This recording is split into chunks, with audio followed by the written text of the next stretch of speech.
Mengejutkan, Ruslan Buton gugat Jokowi. PT UN vonis Jokowi melanggar hukum. Besar juga dari kapten kita, Ruslan Buton, yang berani menggugat Presiden Republik Indonesia. Panglima Serdadu mantan Trimatra Nusantara Ruslan Buton mengajukan pra-peradilan ke Pengadilan Negeri PN Jakarta Selatan. Surat mengajukan pra-peradilan diajukan oleh penasihat hukum Ruslan, Tonin Cahta, dan rekan-rekannya, Selasa 2 Juni 2020. Saat ini, status Ruslan telah menjadi tersangka dalam kasus surat terbuka minta Presiden Joko Widodo mundur dan ditahan di Mabes Polri. Tonin menuturkan, dalam salinan surat permohonan pra-peradilan, Ruslan menggugat Presiden Republik Indonesia, Jokowi, dalam casu quo C-Q, Kapolri C-Q, Kepala Bareskrim C-Q, Direktur Tindak Pidana Cyber Bareskrim Mabes Polri. Gugatan ini dilayangkan karena dianggap penetapan tersangka kepada Ruslan cacat hukum. Penetapan tersangka kepada Ruslan cacat hukum. Pra-peradilan akan digunakan oleh pencari keadilan untuk melakukan perlawanan kepada termohon yang dinilai salah menerapkan hukum dan melanggar hukum acara pidana. Alasan tidak sahnya penetapan ini, kata Tonin, karena Ruslan dan pelapor kasusnya, Aulia Fahmi, tidak saling mengenal satu sama lain dan tidak memiliki hubungan keperdataan. Selain itu, Ruslan tidak pernah diperiksa sebagai calon tersangka atau saksi oleh penyidik Bareskrim Polri. Namun, penyidik langsung menerbitkan surat penetapan tersangka dan langsung dilakukan penangkapan. Dengan demikian, tanpa adanya keterangan saksi, keterangan ahli, dan surat guna memenuhi ketentuan syarat minimum 2 alat bukti sebelum tanggal 26 Mei 2020, maka penetapan tersangka tidak sah, jelas Tonin. Di sisi lain, mantan staf ahli Panglima TNI galang ribuan dukungan untuk Ruslan Buton.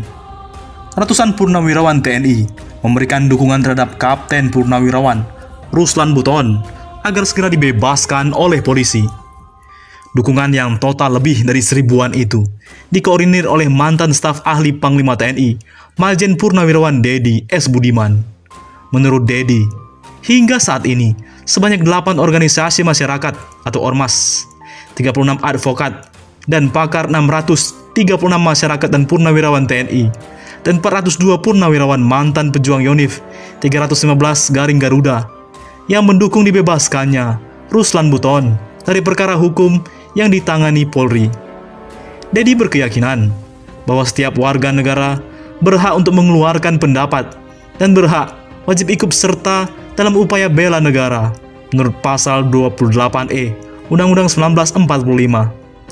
Bagi Dedi, di dada Ruslan Buton masih mengalir darah semangat prajurit Sabta Marga dan sumpah prajurit untuk membela kejujuran, kebenaran, dan keadilan serta untuk setiap kepala negara NKRI berdasarkan Pancasila dan Undang-Undang 1945. Sultan Ruslan Buton adalah pejuang militan, pejuang tak kenal menyerah, pejuang yang tulus, ikhlas, dan cinta peduli tanah air, sesuai dengan Undang-Undang 1945 dan sesuai perintah Allah Subhanahu wa Ta'ala untuk melakukan amar ma'ruf nahi mungkar dengan membela kejujuran, kebenaran, dan keadilan guna mewujudkan NKRI yang merdeka, bersatu, adil, dan juga makmur. Terang Majen TNI Purnawirawan Dedi S. Budiman Rabu 3 Juni. Dedi pun merasa heran atas kriminalisasi terhadap Ruslan yang hanya menyampaikan saran dan pendapat, padahal hak itu dilindungi oleh undang-undang. Dalam iklim demokrasi yang berdasarkan Pancasila, pertanyaannya, kenapa Ruslan Buton menyampaikan saran dan pendapat dikriminalisasi? Dedi heran. Padahal menurut Dedi, WNI yang kritis adalah kriteria cinta tanah air, sedangkan penjilat adalah pengkhianat bangsa. WNI kritis adalah sahabat, teman pemerintah, guna mewujudkan tujuan dan cita-cita NKRI yang bersatu, berdaulat, adil, dan makmur, terang Dedi. Dengan demikian, Dedi bersama ratusan purnawirawan TNI lainnya maupun dari kalangan masyarakat, ormas, mendesak agar Ruslan Buton segera dibebaskan.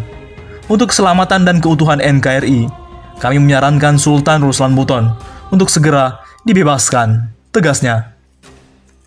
Terpisah, Kadif Humas Polri Irjen Argo Yuwono mengatakan, pra-peradilan itu hak daripada tersangka apabila ditemukan adanya ketidaksesuaian proses penyidikan, kata Irjen Argo Yuwono dalam keterangan Selasa, 2 Juni 2020.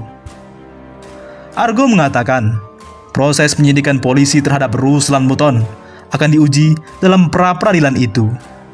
Nanti hakim pra-peradilan yang akan memutuskan, imbuh Argo. Di sisi lain, hari ini PT UN vonis Jokowi melanggar hukum di kasus internet Papua. CNN Indonesia, Pengadilan Tata Usaha Negara PT UN, Jakarta memutuskan Presiden Joko Widodo dan Menteri Komunikasi dan Informatika Johnny G. Plate melakukan perbuatan melawan hukum terkait pemblokiran atau pelambatan koneksi internet di Papua pada 2019. Mengabulkan gugatan para tergugat untuk seluruhnya, menyatakan perbuatan para tergugat adalah perbuatan melanggar hukum oleh badan dan atau pemerintahan, ucap Hakim PT UN saat membacakan putusannya Rabu 3 Juni. Diketahui, kebijakan pemblokiran internet di Papua dan Papua Barat pada Agustus 2019 digugat oleh SafeNet Indonesia dan Aliansi Jurnalis Independen AJI dan terdaftar di PT UN nomor 230-6-2019-PT UN Jakarta. Sebagai tergugat adalah Menkominfo dan Presiden Joko Widodo. Dalam putusan itu, hakim memerintahkan pemerintah untuk tidak mengulangi perbuatan tersebut, menghukum para tergugat menghentikan dan tidak mengulangi seluruh perbuatan dan atau tindakan pelambatan dan atau pemutusan akses internet di seluruh wilayah di Indonesia, tuturnya. Jikapun pemerintah melakukan upaya banding, hakim menyebut vonis ini tetap dapat dilaksanakan. Menyatakan putusan atas gugatan ini dapat dilaksanakan lebih dahulu walaupun ada upaya hukum, kata dia. Diketahui, kebebasan internet warga Papua dan Papua Barat dibatasi dengan dalih untuk meredam hoax. Sejak 19 Agustus 2019, awalnya pemerintah melakukan throttling atau pelambatan akses atau bandwidth di beberapa daerah. Tindakan itu dikabarkan hanya melalui siaran pers.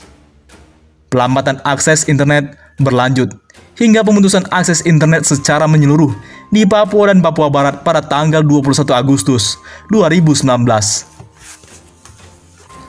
Bukan hanya gugat Presiden Republik Indonesia, Ruslan Buton bakal lapor balik pengacara yang laporkan videonya ke Bareskrim Polri. Ruslan Buton akan membuat pelapor balik kepada seorang pengacara bernama Aulia Fahmi karena telah menyeret dirinya ke pihak kepolisian.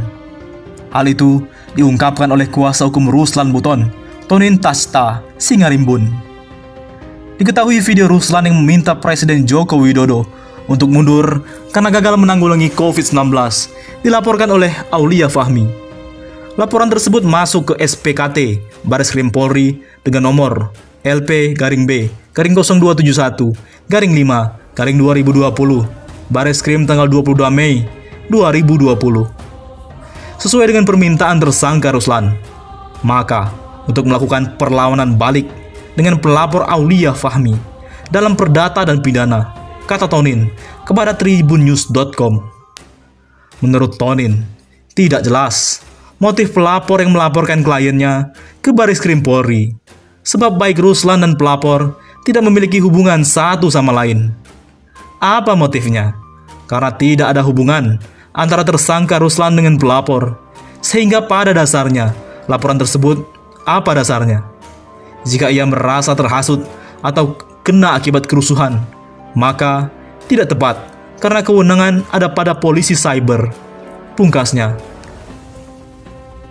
Jadi, bagaimana reaksi Mabes Polri ketika Ruslan Buton bakal lapor balik pengacara yang laporkan videonya? Ini tanggapan Mabes Polri. Mabes Polri menanggapi santai upaya Ruslan Buton yang mengajukan pra-peradilan atas statusnya sebagai tersangka. Ya silahkan saja, karena itu kan hak dari tersangka yang memang diatur dalam KUHP, ujar Kadif Humas Mabes Polri, Irjen Argo Yuwono saat dikonfirmasi Rabu, 3 Juni. Jenderal Bintang 2 ini menjelaskan penyidik Bareskrim siap menghadapi pra-peradilan yang dilayangkan Ruslan Buton jika memang sudah menerima surat dari Pengadilan Negeri Jakarta Selatan. Dia memastikan penyidik bakal menyampaikan secara detail proses penyidikan yang berujung pada penetapan tersangka Ruslan Buton di sidang pra-peradilan untuk menjadi dasar pertimbangan keputusan majelis hakim. Kami siap menghadapi, nanti diuji di sidang pra-peradilan tentang proses penyidikannya, tambah Argo. Bagaimana menurut pendapat Anda?